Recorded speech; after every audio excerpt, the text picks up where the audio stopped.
So Dan Laughlin's an 11-year gaming industry veteran. He got his start at Microsoft Gaming Studio doing production, biz dev. He's been at 6 Waves Law Labs for the last year or so and has had a huge impact on growing a massive chunk of their business that eludes me at the moment. I'm trying to remember. What was the piece there that you started up and kind of ran with? I don't get. It was. Yeah. Yeah. No, you just cut it, man. Yeah. There we go. Yeah. Hello. All right. Yes. Well, I guess I can take it from there. Off you go, Dan. I work on business development for social and now mobile games for 6 Waves Law Labs. When I joined, we were just 6 Waves, and then earlier this year, we merged with Law Labs, who you may recall developed Ravenwood Fair and Raven Sky City, 2 of the more successful games that we published. So together, we publish a lot of games on the Facebook platform and a few other platforms outside of or in Asia, and are now moving on to iOS and Android. So we just did that. Okay, yeah. So real quick, 6L is our kind of new branding for the company, which is a less awkward company name, which is nice. So generally, what are we about? We've got a network of tens of millions of users, mostly on Facebook at this point. We partner with companies from all over the world, whether it's Pakistan or down the street in San Francisco. We partner with about 50 independent developers, and that is our core business. So whereas companies like Dave's and Zynga and whatnot are mostly focused on publishing their own games and do a little bit of third-party publishing, we're the reverse. We publish a lot of people's games and a few of our own. As far as the services we provide as part of that publishing business, it's a lot about marketing and distribution. We fund and execute paid marketing on the platform and also work to get games on other platforms on behalf of our partners.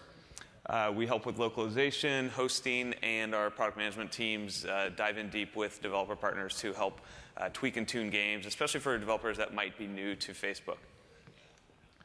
As far as our network, between the games that we publish and develop, we've got about 24 million monthly active users right now. This is a pretty decent size. Basically, in the Facebook platform, you've got about 5 or so. There's Zynga, of course, in a different stratosphere, and then you've got Playdom, Playfish, Wooga, King, ourselves, and a couple others kind of in the mid-size range. So those are all users that we're able to cross-promote games to, send emails to, and help partners get their games in the hands of. Games you might have heard of that we worked on.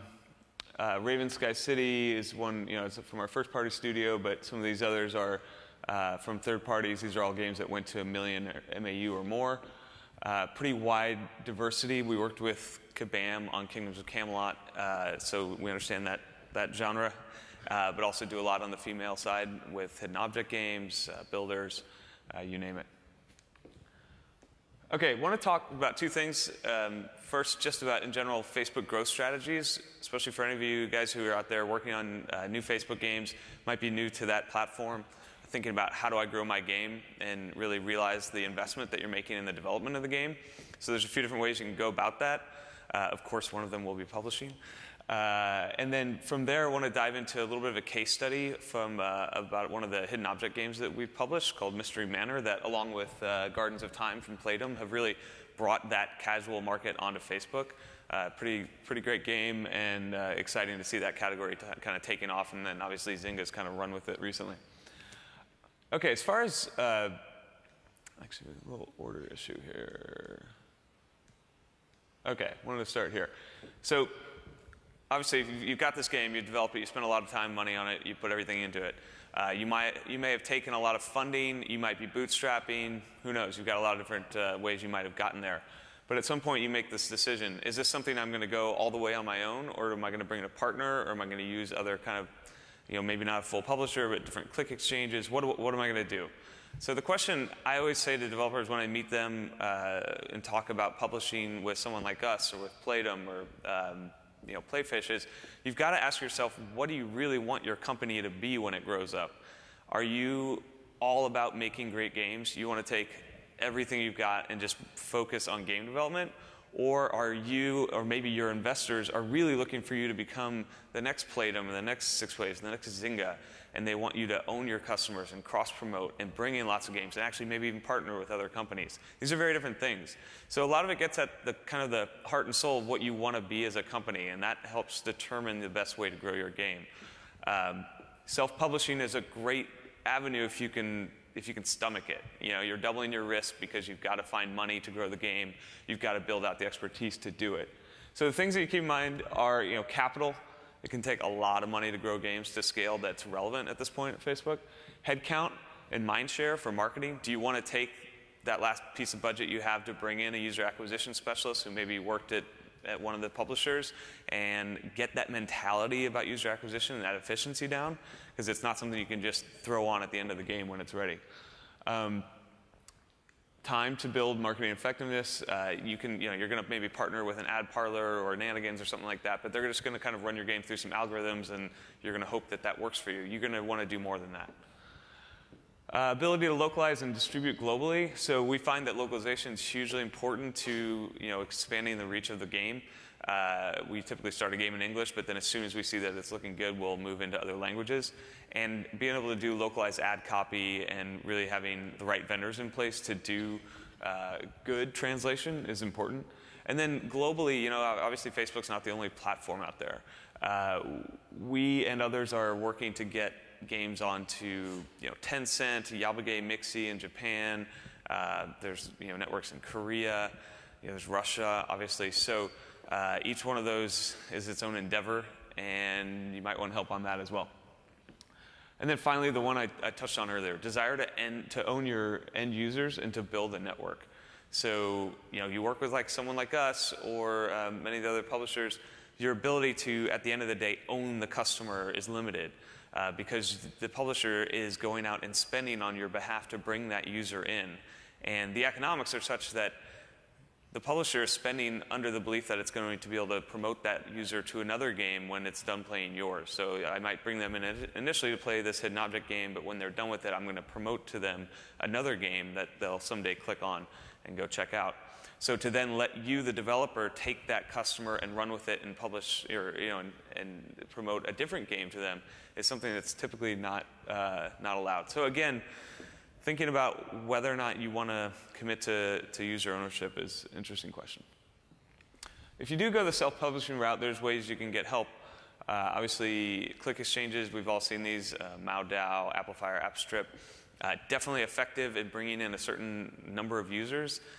And a great, like, very simple way, very easy integration. You know, just boom, you're done. You're getting users.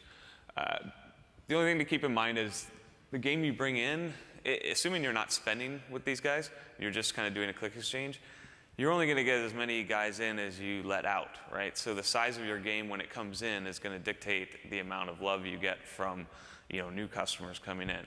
So there's a little bit of a limitation as far as how much you can actually grow your game through click exchanges.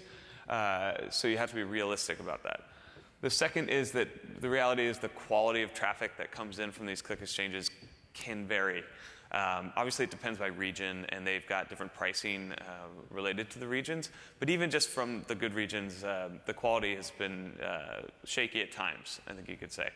Like we do a lot of analysis of cohorts for traffic of all types, from all types of ad spends and different avenues, and it's something you have to watch carefully. A U.S. user is not just a U.S. user. So click exchange is definitely a nice option for getting your game into beta, into testing, and something that you can keep on there if you're doing your own user acquisition, but maybe not going to get you as far as you want to go. So publishing partnerships on the right. So I think it's fair to say that ourselves, Six Waves Law-Ups, and then Playfish have been doing this for a long time with third parties.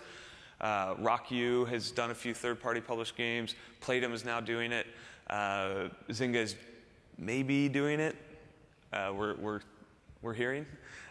So we'll see. I think it's there's a lot of great developers out there, and the guys like us are always looking to find and meet new developers, and there's definitely a business model that works here for both sides. So it's a pretty relevant thing in our industry. I think at first when you thought publishing social games, people didn't know if it really made sense. In the traditional model, you've got packaged goods, you've got distribution at Best Buy, you've got all these things you need to worry about.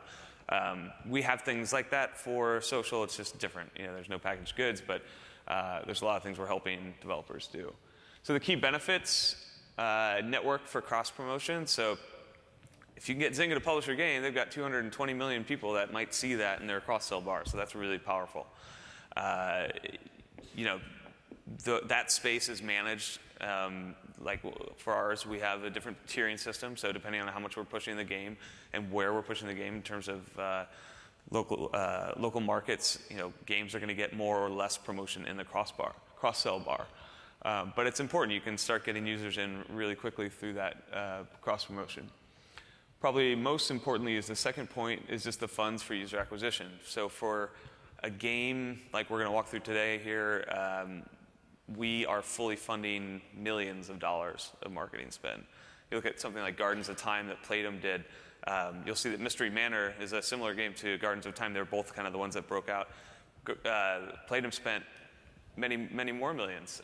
So this is a lot of money at hand. You're looking at 75 cents, $1.25, $1.50 to acquire a good user. So you start looking at those MAU numbers that are in the millions, and you can do the math. And a lot of times that money takes a bit of time to come in on the other side too. So you're not going to spend $1 million and get it back the next day from those good users. It's going to take time. So you've got to be willing to go P&L negative with your marketing spend, just like you do your development spend. Marketing efficiency. Publishers know how to do this. They're doing sophisticated analysis of the cohorts that they're bringing in. They're A/B testing the hell out of copy and images and making sure that what they're bringing in is done efficiently. Localization, we already talked about. Other key benefit, this can be important for developers, is letting people focus on making games, keeping their heads down and worrying about that. And then again, something we haven't talked about specifically, but revenue share. That's the biggest trade-off for a publisher partnership, right? Are you willing to part with some of the revenue that comes in? And that's the trade-off for having someone pay for your users. Okay, so enough on the options. So specifically, case study here, Mystery Manor. The situation here was Game Insight, which you guys are probably familiar with. They're based in Moscow. Pretty powerful company in Russia. They've got a lot of developers that they partner with or acquired or taken equity in. They're a great company, and they're very focused now on the mobile market and on publishing their social games into the Russian networks. What they decided was that Facebook was not going to be an area of focus. They could only, as far as their strategy, wanted to pick a few things and really run with it. So we partnered up with them some time ago now to be their partner for all their Facebook games. And it's resulted in, I guess, 5 games now and a collective peak MAU of 13 million. So 5 pretty successful games. And those games do great on the Russian networks too. And Mystery Manor, the one we're going to talk about, has done extremely well on iOS and Android, as well as actually there's another game I didn't mention here called My Country, which has done really well on iOS and Android. So great partnership with these guys. They've got different developers around Russia that we partner with. Our product management team syncs closely with their team to work on the game with them to really understand how we can best optimize the game so that we can go out and do the best job that we can to spend money and drive users to the game, and that they're providing the best content and the best social hooks, viral hooks, those kinds of things. So we have a chance to see a lot of games, and we meet a lot of partners, and we have a sense of what the best practices are for making sure that you're doing virality well and using your friends bar correctly. These are all things that everyone can see in all these games, but it's helpful to talk to a developer and make sure that they're doing the things the right way to make sure you're getting the most out of every game. So our PM team works closely with Game Insight, and actually now we've launched a couple of their games on Japanese networks, Yabage and Mixi. That's going pretty well. So Mystery Manor is something that came out in March of last year, and I think it came out right before Gardens of Time. Both of those games kind of came out in a big way and established the hidden object genre finally on the platform. And I completely agree with what Dave was saying earlier, that These casual games are going to be huge this year. There's going to be a ton of hidden object games on Facebook, a lot more like slots games and bingo games, all these kind of things. They do well on the platform, so we expect to see a lot more of them. The competition's going to get really tough. I think you'll see the quality bar step up on art in hidden object another 20% in the next year. So this was interesting because, again, early for Facebook, free to play for hidden object was kind of a new thing. Most of the games were premium downloads before on casual. And let's see what else was interesting. Okay, so as far as the game, they did really consistent feature updates and content updates. So this was definitely a great job by Game Insight on keeping new rooms coming consistently, having people come back and back to the game. So what did we do before launch and kind of leading up to it, or right as it was launching? So our product management team worked with the Mystery Manor producers. A couple things. So iterating on feature roadmap. This is something where we do deep dives. We give our feedback. At the end of the day, it's the developer's game, right? We're here to assist. But for the best relationships we have are with developers that want to collaborate and realize that, having a second opinion or talking to someone that's been on the platform for a long time could be helpful. So again, it's always the developer's game. It's their IP. It's their code. We're just helping, give feedback and provide thoughts on what the best route is for feature development.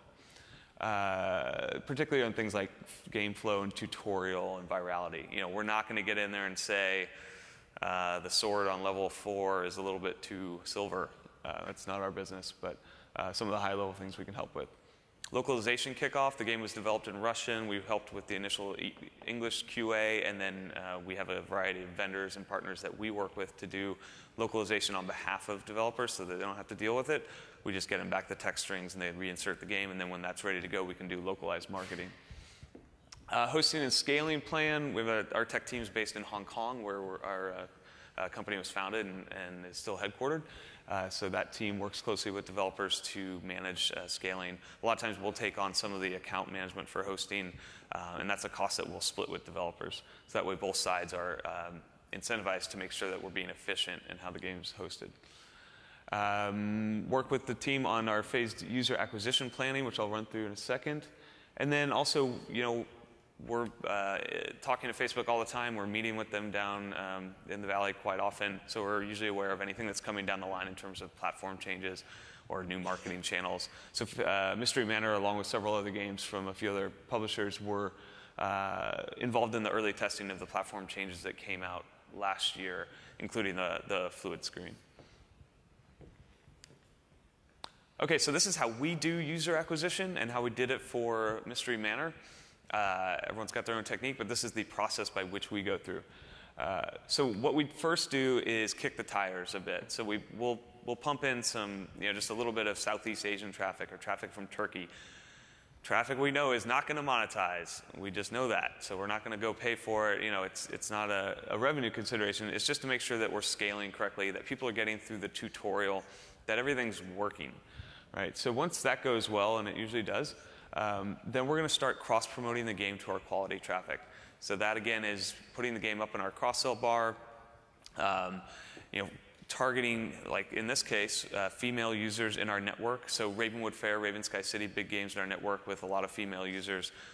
We're obviously going to really feature Mystery Manor to those users as they play those games. So we do that to bring in some quality traffic, make sure the game is monetizing and behaving how we thought it would for the quality traffic. Obviously, if the DARPU, if the average revenue is really low, we might go back and work with the developer, spend another month, fine-tuning the game and give it another kick up as far as users to test if the changes are really working. So that becomes a collaborative process. Hopefully, it goes really well. This can all happen in a matter of like 3 days, or it can take 2 months. Just depends how things perform. So as soon as we've got some good traffic in there from our own network, we'll then move to do paid user acquisition tests, spend 10 grand or something like that to bring in users from the US and the UK and whatnot. Because we see that sometimes paid acquisition, those users can behave very differently than people from our existing network. And then actually the viral users of the paid users behave very differently from even the paid users, and often better. So we really want to get a sense of like, okay, how are all these people going to behave on a by country basis from their different source? So we were kind of like we can lay it all out and see what our approach is going to be once we really kick it in. So then in the case of Mystery Manor, I think it was about a month or so of kind of keeping the game at 10 to 20,000 DAU, or I forget exactly what it was, before we really decided to kick in and we said, okay, the game is ready, we understand the market, we're confident, right? So then we just turn it on and we start spending tens of thousands of dollars a day. We have a team of 6 or so people in Hong Kong and San Francisco that all they do is paid acquisition. We use our own systems for that, as well as a few third-party systems. But it's all stuff that we're making the decisions on, who to go buy, who to target, what regions, when. So yeah, so that adds up very quickly when you're spending tens of thousands a day. It's pretty exciting times when that happens with a new game. And then right when that's going well, so as soon as you kick that off and say, okay, this game's gonna be great, we're excited, that's when we'll kick off a lot more localization. So we'll get the text from the developer, get that stuff out to our vendors. That can take a few weeks, and then get it back in. And then we can do localized ad copy. We can think about imagery. So images that might work really well in the US might be offensive in the Middle East or just not attractive in Germany. So we think hard about that. We have people who focus on particular markets and have a good sense for what works there and what doesn't. Finally, we have email campaigns for games like this. We've got about 250 million email addresses that we have permission to send notice of a new game. So we'll do that for a new game. We'll say, hey, you played this game, you'd love this game. Or, hey, we saw that you played this game, but you haven't played it in a few weeks, come on back. So that's a nice thing to have. So at the end of the day, we're spending millions of dollars on Mystery Manor. And we are cross-promoting the hell out of it from our other games, and that's kind of a soft currency that we don't, necessarily put into numbers, but it drives a lot of traffic. So, just check on time. Yep. Okay. As I said, localization important. Lots of languages. We're up to 10, I think now. Still working on it. Really critical here. Ongoing development. Continuous development allows us to do sustained marketing. So this is where the partnership really works. So first is feature development, making sure the game gets better and better, that bugs are gone, and that the experience is just always improving. And then content releases. In the case of a hidden object game, a new room once every 3 weeks or every 4 weeks, whatever it might be. That's going to bring people back, re-engage people, and they're going to spend money. If you look at this data, I've anonymized it to a degree, so you can't really see it. But monetization per daily active user, this is from March until January. Look at that steady improvement. That's a significant improvement. That's not like a thousandth of a cent or anything like that. So the game just got better and better from a monetization standpoint. Retention has stayed really consistent in the 20% range because people know that there's going to be content. And finally, over a 60-day period, you can see these two massive spikes in revenue. Those are about 3x of an average day, and that's the day that they put out a new room. So that's always exciting. So again, it just speaks to the importance of the relationship. We know when that content release is happening. We re-engage users. They know to come back, and it all works. Finally, on targeting and execution, we've got an acquisition team that's full of marketers, analysts, artists, and programmers, all working on getting this game out to users. We're A/B testing. I think we did about 200 pieces of art, 25 pieces of ad copy. We keyword target like crazy. We test that.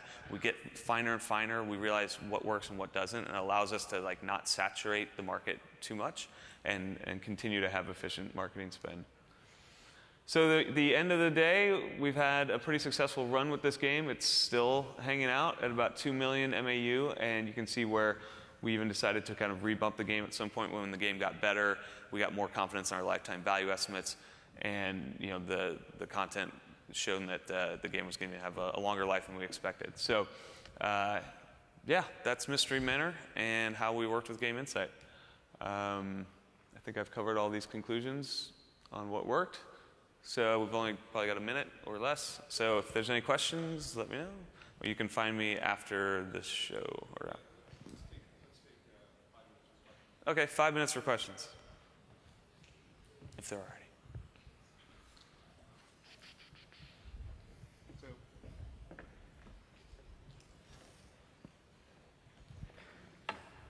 any. Any questions? Any questions? Sure, I'll start. Oh. So, talk to us a little bit about, you've talked a little bit about kind of the benefits to the developer and what you have on offer. Tell us a little bit about your filter. Clearly you guys get a lot more proposals than you can really manage in terms of what you're going to get out there and partner with and distribute. Right. How do you evaluate? What are the criteria you're looking for in a pitch from a dev for a publishing relationship? Yeah, definitely. We get a lot of inbound emails from guys like you saying, hey, we've got a game, it's ready to be looked at.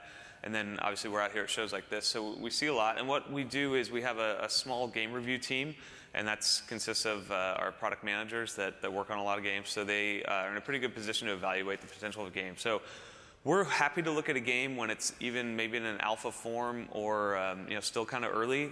We can tell if the game has potential or not, and we look at the pedigree of the developer. We're obviously looking for monetization hooks, and tightness in the balancing. If that's something that looks like it's being just tacked on, that's not going to be great. If the game's already in open beta, and it's clear that the game is retaining users, we kind of look for, as just a very baseline number, DAU over MAU to be kind of 10, 12, 15%, depending on the type of the game, as just a basic health line check. And then revenue per daily active user, we think of kind of 4 to 6 cents as kind of the baseline of what we think is a healthy, okay game. So obviously we want to be higher than that, but if your game is, at least especially in early days, is generating that kind of revenue, then that's a good start. So so we're going to look at the game, play it for a little bit, talk to you, learn more about your plans, understand your background, and then make an evaluation as to whether or not something we want to work with you on. Hello. Could you monitor the effects of localization in terms of improvement of the audience? Yeah, absolutely. So we track everything, of course, and when we kick off a localized campaign, typically we'll, like say for France, for instance, when we come out with a game in English, we might not do any active marketing in France because we know if the game is going to be good for France, we want to do it in French. So we'll wait a few months, get the French version, kick off a French-only marketing campaign, and track that marketing campaign very specifically for France, and track all the users that they come in and look 7, 21 days later, 2 months later, how did those users spend? And that will inform our next push in France also. France, for instance, is actually a really high monetizing country. They obviously want games in French. There's strong cultural bias there, so that's something we look at very carefully. And yeah, we definitely monitoring things by country, by language, by region. Over here, it was y'all. Probably be the last question, unless there's any other ones. Good morning. What would be the a ballpark figure of a typical revenue share split with you guys? Come find me after the show.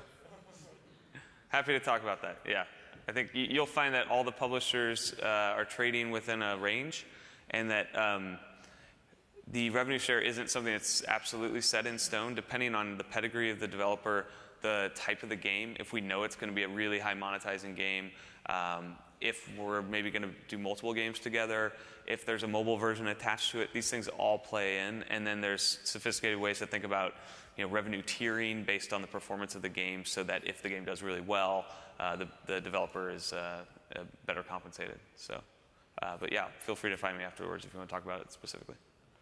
Cool. Thank you, everyone. Have a good show.